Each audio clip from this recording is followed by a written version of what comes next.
The Quran uses the term ulul albab 16 times, and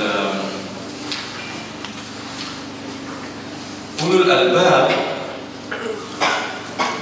is translated by Hamka as orang-orang yang mempunyai inti fikiran, not just orang-orang yang berfikir, orang-orang yang mempunyai fikiran dalam, orang-orang yang berfikiran dalam. And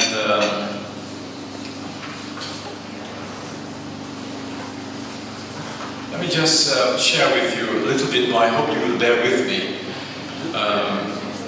on this ulul albab, because I think this is crucial in getting a holistic, comprehensive understanding of liqawmin yatafakkarun, so that we will not end up becoming pure rationalists, but people who understand the place of reason and use reason in the light of Iman, and combine reason with this contemplative and reflective thought.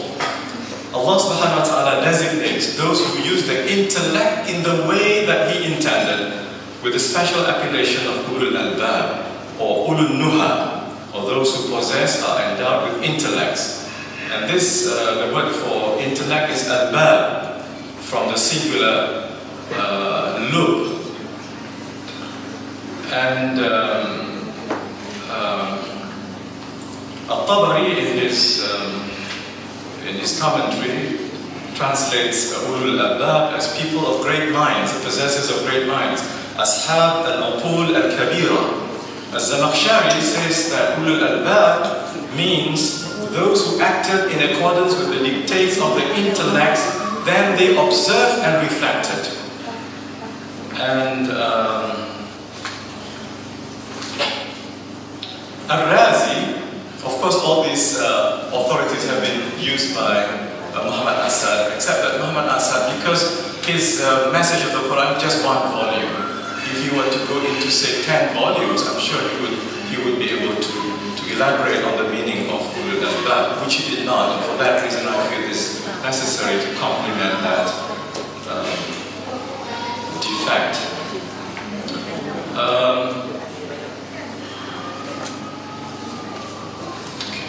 So Al-Razi says ulul albab are those who possess complete and consummate intellects, dhul uqul al-kamila.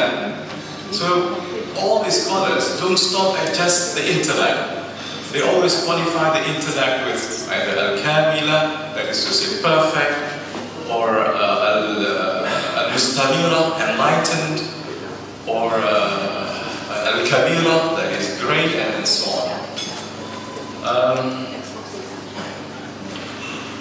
And Al-Razi also makes a very important distinction between ya'qilun and ulul albab.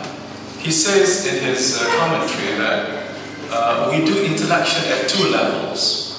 At the lower level, we do what he says aqlan. At higher level, we do what he says lubban. So at the lower level, we do just mere thinking. And at the higher level, we do reflective thinking and going into spiritual consciousness. And when you look at the attributes of ulul albab in several verses of the Quran, particularly in Ali Imran 169, the ulul albab are described as الذين يذكرون الله قياما وقعودا وعلى جنوبهم ويتفكرون في خلق السماوات والأرض ربنا ما خلقت هذا باطلا سبحانك فقنا عذاب النار إلى آخر الآية. These ulul albab, those who possess this sound intellects, are people who remember God. يذكرون الله قياما وقعودا, standing and sitting and lying down.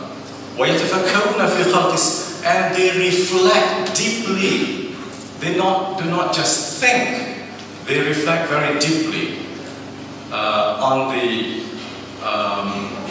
في خلق السماوات والأرض, on the creation of the heavens and the earth, and in the changing between the nights and the days. And at the end of this deep reflection, the attitude, the resulting attitude is one of رَبَّنَا مَا خَلَقْتَ هَذَا بَاطِلًا. Our Lord, you have not created all this in vain.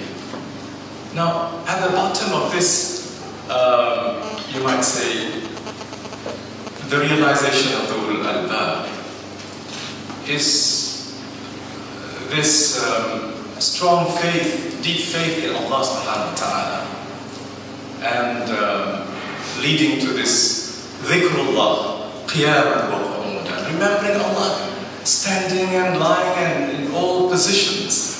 And so this aspect of dhikrullah is also part and parcel of the process of tafakkur, or liqawmin yatafakkarun.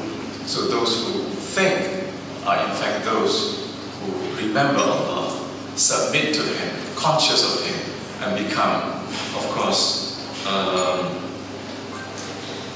and stand in awe of the majesty, the power, and also the possible wrath of Allah on the Day of Judgment. Ibn Kathir, in his Tafsir al-Quran al-Kareem, explains the meaning of albab as pure and consummate intellects, al-uqul al-tamma al-zakiyya, which comprehend things and their realities in the clearest way. That is, he says, التي تدرك الأشياء بحقائقها على جلياتها. And he elaborates that those who understand, reason, and ponder over the meanings of things in their true nature are only those who possess sound intellect and correct understanding. That is to say, al-uqul al-salima wal-fuhum al-mustaqima. Al-Alusi, in his Tafsir Ruh al-Ma'ani, says that ulul albab are those who possess unadulterated intellects. And today we have people with intellect, but not based upon iman in Allah subhanahu wa ta'ala, and far from remembering Allah subhanahu wa ta'ala in all positions. So al-uqul al-sahiha, al-Shawkani explains ulul albab as al-uqul al-sahiha al-khalisa an shawa'ib al-naqs. That is to say, ulul albab are people who have sound intellect which are freed from the defects of deficiency. Ibn Ashur uses the word perfect minds, al-uqul al-kamila, and Sayyid Qutb in his Fizar al-Quran says ulul albab are ulul idrak as-sahih. That is to say, those who possess sound comprehension. And then I also mentioned Hamka and Basmit and so on. So what I'm trying to say is that we need to go beyond just thinking. And I feel that the translation here, untuk kami berfikir, needs to have this kind of annotation, perhaps we should add some footnotes to that, because Muhammad Asad rahimahullah did not provide the footnotes, but I'm sure he is fully aware of this, because he reads Al-Razi, Al-Zamakhshari, Al-Tabari, Al-Qurtubi, and many others fluently, but because he confined it only to one volume, because I have my new copy now, I have the old one in the library, and I'm going to have this one in my house. But it's not enough just to hold on to one volume.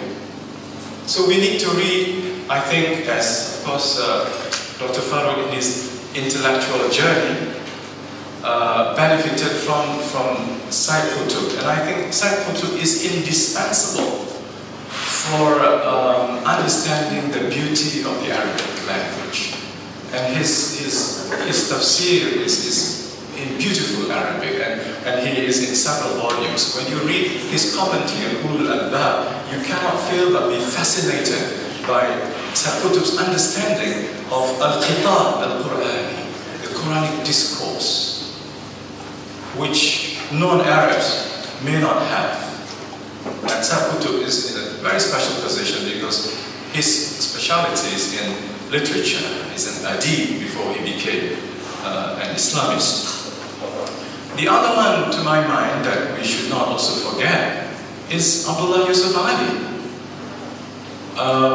Although Abdullah Yusuf Ali is also in one volume, but the greatness of Abdullah Yusuf Ali, may Allah bless his soul, is that he provides the antidote to the rationalist discourse. The rationalist discourse is very important, but we cannot understand the complexity of life, nor the wholesome message of Islam purely from a rationalist perspective. We need to complement it with the spiritual. And Abdullah Yusuf Ali's the glorious Quran is certainly, I would say, a necessity, a must read for every one of us as we pass through these very difficult times in this phase of human civilization. I think there is a greater need for a spiritual understanding. Just as Iqbal did once say in his writing that he feels that the world, at that time, of course he was writing in 1930s, is in need of a spiritual interpretation of the universe. But of course the spiritual there, as understood by Muhammad Asad, is not to be detached from the rational. So the spiritual and the rational should be one entity. But you have, of course, Sufi tafsirs of the Quran. Then you can go to Tustari, As-Sulami, Qushayri, Ibn Arabi and the others, and you get a purely spiritual understanding of the Quran, which is of course very deep, but removed from the importance of the rational. And then you can also read the rational understanding of the Quran as Zamakhshari, but that will only give you a rational understanding. I think man is represented by his heart, and his qalb is the unity of the rational, the intuitive, the cognitive, and the spiritual. Thank you very much. Assalamu alaikum.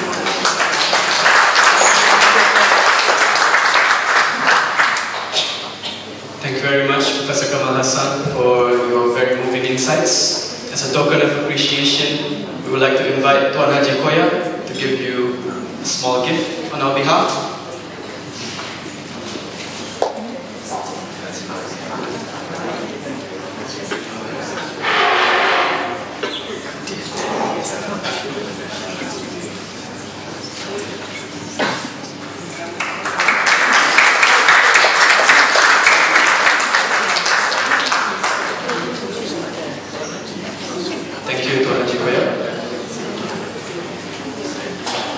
In closing, we would like to also thank some individuals who we believe contributed greatly to this project.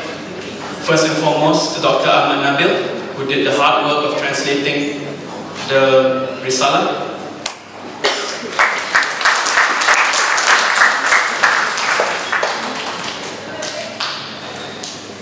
We would like to also thank once again our friends at Islamic Book Trust, Tuan Haji Koya, Abdul Rahman Koya, and Brother Yusuf for providing us with the Arabic text of the Quran. Pak Khalid Jafar and the staff of IKD for their contributions.